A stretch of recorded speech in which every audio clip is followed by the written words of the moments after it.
कार्यक्रम में उपस्थित डॉक्टर कर्ण सिंह जी, मुजफ्फर अली जी, मीरा अली जी, अन्य महानुभाव, देवी और सज्जनों, आज जहान खुसरो में आकर मन खुश होना बहुत स्वाभाविक है। हजरत अमीर खुसरो जिस बसंत के दीवाने थे, वो बसंत आज यहाँ दिल्ली में मौसम है ही नहीं, बल्कि जहान खुसरो के इस आबो हवा में भी धुला हुआ है। हजरत खुसरो के शब्दों में कहें तो सकल बन फूल रही बरस सरसों, सकल बन फूल रही सरसों, अम्बवा फूटे टेसू फूटे, कोयल बोले डार डार। यहां माहौल वाकई कुछ ऐसा ही है। यहां महफिल में आने से पहले अभी मुझे तह बाजार घूमने का मौका मिला। उसके बाद बागे फिरदौस में कुछ साथियों से भी अलब जलब दुआ सलाम हुई। अभी नजरे कृष्णा और जो विभिन्न आयोजन हुए, असुविधा के बीच कलाकार के लिए माइक की अपनी एक ताकत होती है, लेकिन उसके बाद भी प्रकृति के सहारे उन्होंने जो कुछ भी प्रस्तुत करने का प्रयास किया, शायद उनको भी थोड़ी निराशा हुई होगी। जो लोग इस आनंद को पाने के लिए आए थे, उनको भी शायद निराशा हुई होगी। लेकिन कभी कभी ऐसे अवसर भी जीवन में बहुत कुछ सीख दे करके जाते हैं। मैं मानता हूं आज का अवसर भी हमें सीख दे करके जाएगा। साथियों, ऐसे मौके देश की कला संस्कृति के लिए तो जरूरी होते ही हैं, इनमें एक सुकून भी मिलता है। जहान खुसरो का ये सिलसिला अपने 25 साल भी पूरे कर रहा है। इन 25 वर्षों में इस आयोजन का लोगों के जहन में जगह बना लेना, ये अपने आप में इसकी सबसे बड़ी कामयाबी है। मैं डॉक्टर कर्ण सिंह जी, मित्र मुजफ्फर अली जी, बहन मीरा अली जी और अन्य सहयोगियों को इसके लिए बहुत बहुत बधाई देता हूं। जहान खुसरो का ये गुलदस्ता इसी तरह खिलता रहे, मैं इसके लिए रूमी फाउंडेशन को और आप सभी को बहुत बहुत शुभकामनाएं देता हूं। रमजान का मुबारक महीना भी शुरू होने वाला है। मैं आप सभी को और सभी देशवासियों को रमजान की भी मुबारकबाद देता हूं। आज मैं सुंदर नर्सरी आया हूं तो हिज हाइनेस प्रिंस करीम आगा खान को भी याद आना मुझे बहुत स्वाभाविक है। सुंदर नर्सरी को सजाने संवारने में उनका जो योगदान है, वो लाखों कला प्रेमियों के लिए वरदान बन गया है। साथियों, गुजरात में सूफी परंपरा का बड़ा सेंटर सरखेज रोजा रहा है। वक्त के थपेड़ों में एक समय उसकी हालत काफी खराब हो गई थी। जब मैं मुख्यमंत्री था तब उसके रिस्टोरेशन पर काफी काम करवाया गया था।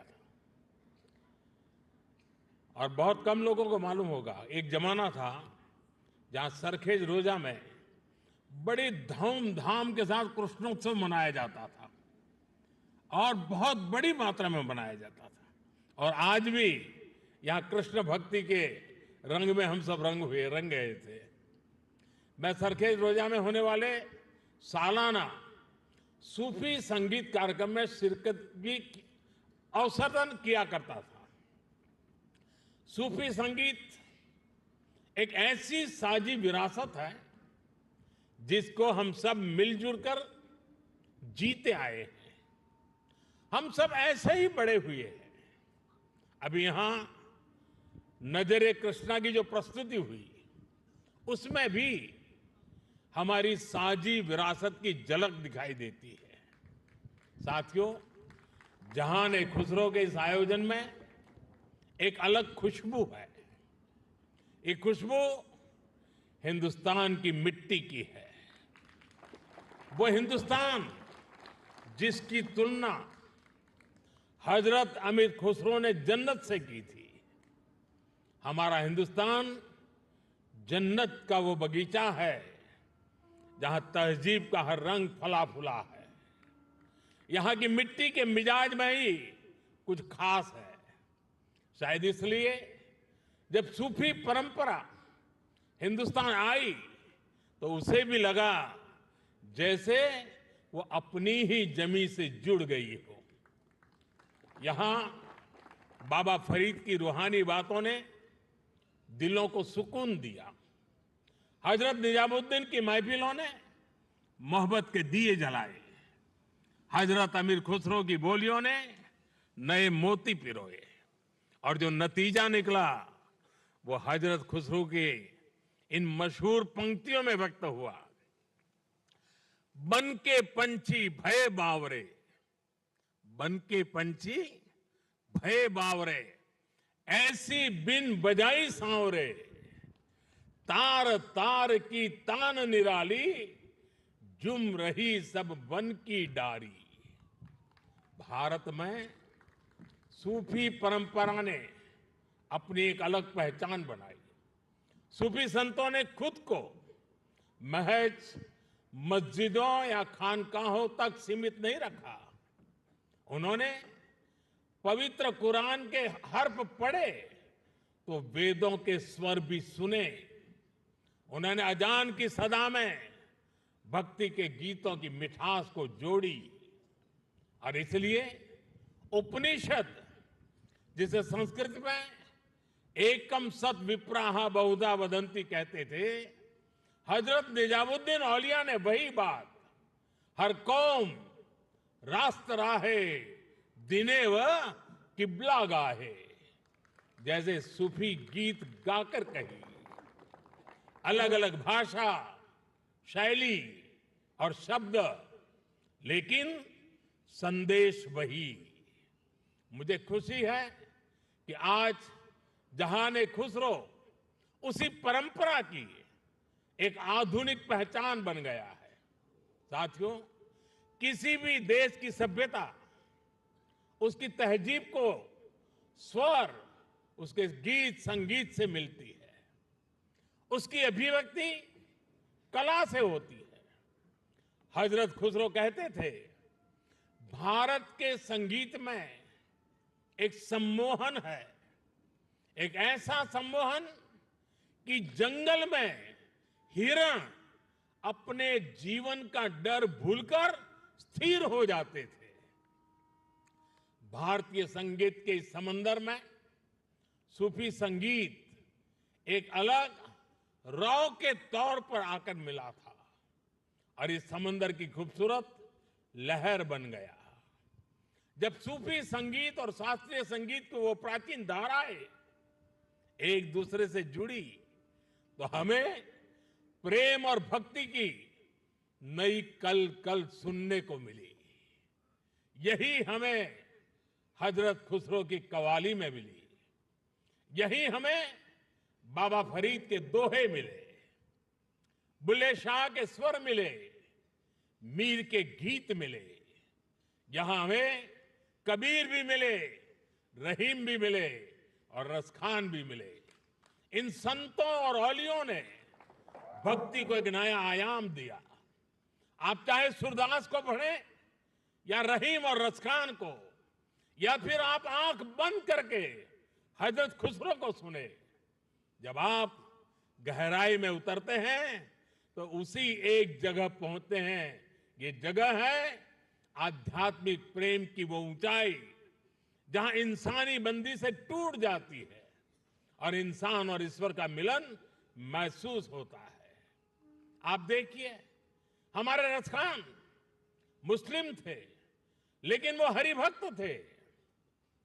रसखान भी कहते हैं, प्रेम हरि को रूप है, त्यों हरि प्रेम स्वरूप। एक होई दुवैयो लसई, जो सूरज और धूप।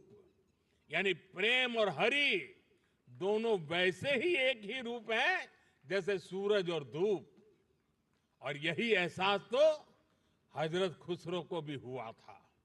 उन्होंने लिखा था, खुसरो दरिया प्रेम का सो उल्टी वाकी धार, जो उतरा सो डूब गया, जो डूबा सो पार। यानी प्रेम में डूबने से ही भेद की बाधाएं पार होती है। यहां अभी जो भव्य प्रस्तुति हुई, उसमें भी हमने यही महसूस किया है। साथियों, सूफी परंपरा ने न केवल इंसान की रूहानी दूरियों को खत्म किया, बल्कि दुनियावी दूरियों को भी कम किया है।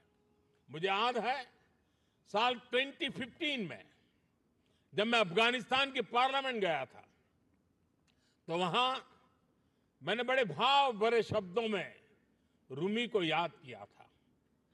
8 शताब्दी पहले रूमी वहां के ही बल्ख प्रांत में पैदा हुए थे। मैं रूमी के लिखे का हिंदी एक तर्जुमा जरूर यहां दोहराना चाहूंगा, क्योंकि ये शब्द आज भी उतने ही प्रासंगिक है। रूमी ने कहा था, शब्दों को ऊंचाई दे, आवाज को नहीं। शब्दों को ऊंचाई दे, आवाज को नहीं, क्योंकि फूल बारिश में पैदा होते हैं, तूफान में नहीं।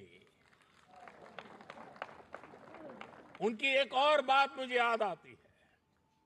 मैं थोड़ा देशज शब्दों में कहूं तो उसका अर्थ है, मैं ना पूरब का हूं ना पश्चिम का, ना मैं समंदर से निकला हूं और ना मैं जमीन से आया हूं। मेरी जगह कोई है ही नहीं। मैं किसी जगह का नहीं हूं, यानी मैं सब जगह हूं। ये विचार, ये दर्शन वसुधैव कुटुंबकम की हमारी भावना से अलग नहीं है। जब मैं दुनिया के विभिन्न देशों में भारत का प्रतिनिधित्व करता हूं, तो इन विचारों से मुझे ताकत मिलती है। मुझे याद है, जब मैं ईरान गया था, तो ज्वाइंट प्रेस कॉन्फ्रेंस के समय मैंने वहां मिर्जा गालिब का एक शेर पढ़ा था, जनुनत गर्बे नफ्से खुद तमाम अस्त, जे काशी पाबे काशान निम गाम अस्त। यानी जब हम जागते हैं तो हमें काशी और काशान की दूरी केवल आधा कदम ही दिखती है। वाकई आज की दुनिया के लिए, जहां युद्ध मानवता का इतना बड़ा नुकसान कर रहा है, वहां ये संदेश कितने काम आ सकता है। साथियों, हजरत अमीर खुसरो को तृतीय हिंद कहा जाता है। भारत की तारीफ में, भारत से प्रेम में उन्होंने जो गीत गाए हैं, हिंदुस्तान की महानता और मनमोहकता का जो वर्णन किया है, वो उनकी किताब नू सिफहर में देखने को मिलता है। हजरत खुसरो ने भारत को उस दौर की दुनिया के तमाम बड़े देशों से महान बताया। उन्होंने संस्कृत को दुनिया की सबसे बेहतरीन भाषा बताया। वो भारत के मनीषियों को बड़े बड़े विद्वानों से भी बड़ा मानते हैं। भारत में शून्य का, गणित और विज्ञान और दर्शन का ये ज्ञान कैसे बाकी दुनिया तक पहुंचा, कैसे भारत का गणित अरब पहुंचकर वहां पर जाकर के हिंदसा के नाम से जाना गया। हजरत खुसरो न केवल अपनी किताबों में इसका जिक्र करते हैं, बल्कि उस पर गर्व भी करते हैं।